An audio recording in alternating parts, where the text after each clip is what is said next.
În stânga dolerei și la spatele ei grei și din dreapta la mijloc sute de euro.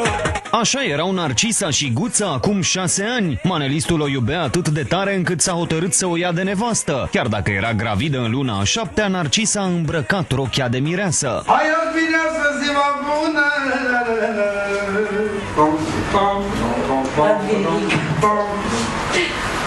Hai de la tată, de la mumă!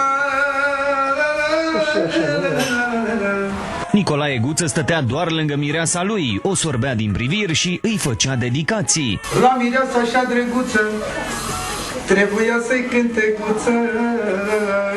Iar Narcisa îl răsplătea cu bancnote de 100 de euro. Vin acasă să dau ceva.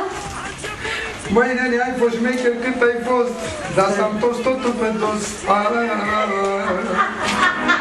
Aruncă tare cu banii, să lovești în cap dușmanii. Din partea la mireasă, să trăiască 1000 de ani. Mă reclami? Fii sănătoasă, mireasă. Trăiești 100 de ani împreună cu mine și cu alta să mor. Narcisa era posesivă încă de pe atunci. Chiar și după ce Guță a luat-o de nevastă, Narcisa i-a spus să nu îndrăznească să o înșele cu alta. Dacă trăiești cu alta să mor. Iar Guță părea să-i împărtășească sentimentele, deoarece nu scăpa nicio ocazie să nu o sărute pe aleasa lui. Mulți ani până dar n-au cu ce. După ce mireasa s-a gătit, alaiul s-a îndreptat către biserică. Nici acolo cei doi îndrăgostiți nu s-au putut abține de la gesturi tandre.